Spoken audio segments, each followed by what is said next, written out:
नाहन के मैदान में प्रधानमंत्री नरेंद्र मोदी की रैली आज यहां हुई है और आपको बता दें कि हिमाचल प्रदेश में प्रधानमंत्री नरेंद्र मोदी की ये पहली रैली है। खास बातचीत हम बाद में करेंगे, लेकिन पहले भाजपा के प्रदेश अध्यक्ष डॉक्टर राजीव बिंदल हमारे साथ हैं। बिंदल जी, ये बताइए क्या इम्पैक्ट रहेगा इस रैली का हिमाचल प्रदेश की जनता पर, क्योंकि प्रधानमंत्री ने सबसे पहले नाहन को चुना है, जिला सिरमौर को चुना है और स्पेशली शिमला संसदीय क्षेत्र को चुना है।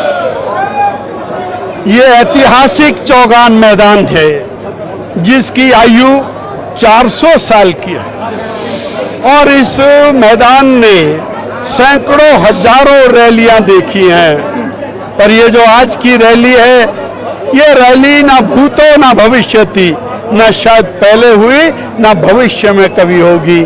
आपके कैमरे ने सब कुछ रिकॉर्ड किया है।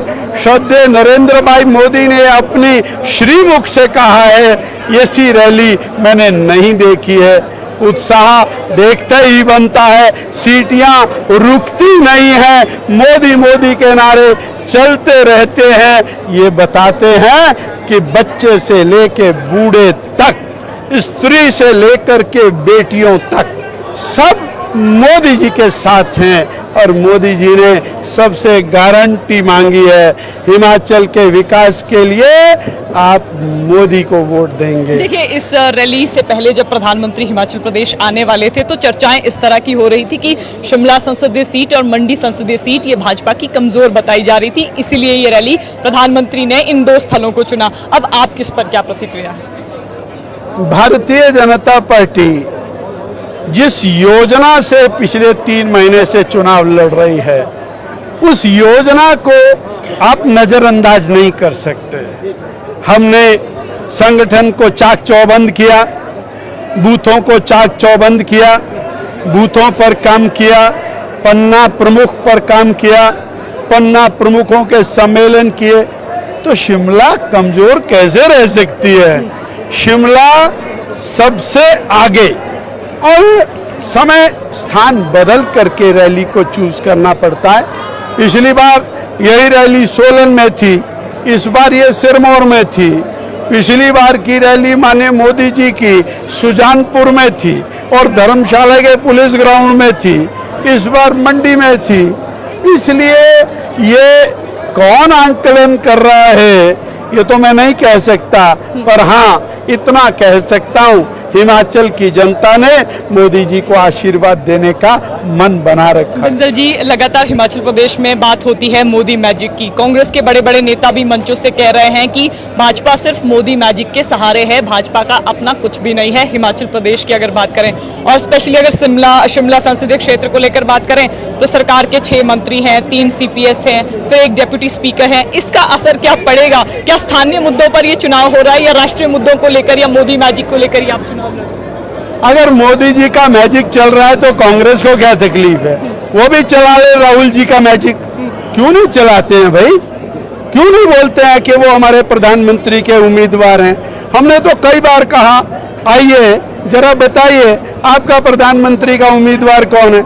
इसलिए नहीं बताते कि उनको पता उनकी सीटें 50 से नीचे आनी है, और अगर उम्मीदवार बता दिया तो 30 से नीचे हो जाएंगी।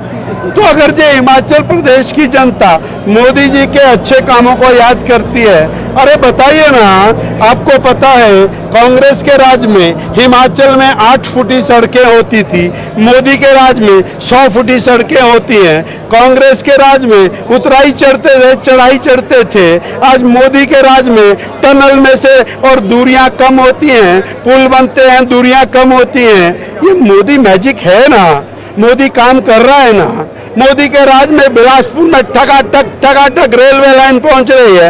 मोदी के राज में सुरेश कश्यप जी की मेहनत से बद्दी में और रेलवे लाइन पहुंच रही है। कालका शिमला 4 लेन हाईवे, शिमला से दिल्ली 4 लेन हाईवे। मैं चाहूंगा आप शिमला जा रहे हैं, जाते जाते जरा एक बार शिमला दिल्ली पर कैमरा दौड़ाइए, आपको नजर आएगा दुनिया का सबसे ऊंचा पुल वहां पर बन रहा है सड़क के ऊपर। 1400 करोड़ रुपए की 4 लेन केवल और ढली के लिए बनती हुई दिखाई देती है। तो ये मोदी मैजिक है ना, इंडियन इंस्टीट्यूट ऑफ मैनेजमेंट, आप सिरमौर में आए हैं, मेरी प्रार्थना है गाड़ी लीजिए, IIM को देख के आइए, आप भी चकरा जाएंगे। मोदी मैजिक दिखाई देगा। जरा कालाअंब में जाइए, 100 बिस्तरों का 90 करोड़ रुपए का ESI हॉस्पिटल। भाई कांग्रेस की सरकार 70 साल रही, इंडस्ट्री यहाँ पर पहले भी थी, काहे के लिए नहीं आया? 270 करोड़ रुपया नॉन मेडिकल कॉलेज का कांग्रेसियों ने बंद कर दिया। क्यों कर दिया? 70 करोड़ रुपए नर्सिंग का मोदी जी ने दिया, कांग्रेस इस्तेमाल नहीं कर रहे। तो मोदी मैजिक तो है ही है। और वर्तमान की सुक्खू सरकार पूरी तरह से फेलियर सरकार है।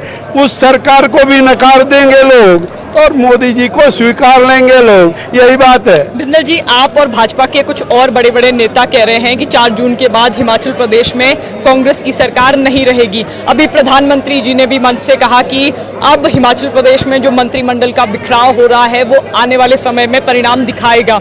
अब इस दावे के पीछे प्रमाण क्या है? लोग भी ये जानना चाहते हैं कि भाजपा ये दावे क्यों कर रही है। भारतीय जनता पार्टी तो एक ही बात कह रही है कि ये सरकार आपस में लड़ने वाली सरकार है, ये सरकार कांग्रेसियों को रगड़ा देने वाली सरकार है, ये सरकार और ज्यादतियां करने वाली सरकार है, ये सरकार और चुने हुए प्रतिनिधियों पर बुलडोजर चलाने वाली सरकार है। ये सरकार दोस्तों को, मित्रों को हर तरह का राहत और सरकारी खजाना लुटाने वाली सरकार है। अपने बोझ से गिरने वाली है।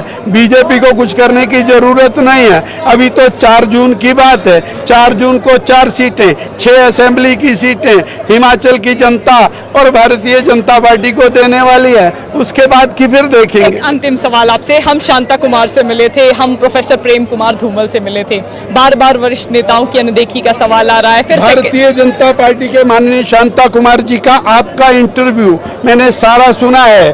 माननीय शांता जी ने कहा कि अनुराग ठाकुर हमारे यहाँ का सबसे बेहतरीन सांसद है और उसको अनअपोज जिताना चाहिए। क्या कांग्रेसियों ने इसको माना? प्रेम कुमार धूमल जी ने कहा मैं कमल के साथ हूँ, कमल के साथ जीऊंगा, कमल के साथ मरूंगा, कमल लेकर के आया है, मैं उसके साथ खड़ा हूँ। ये भारतीय जनता पार्टी का नेतृत्व है, ये कांग्रेस का नेतृत्व नहीं है। इसलिए हर व्यक्ति बीजेपी के साथ खड़ा है।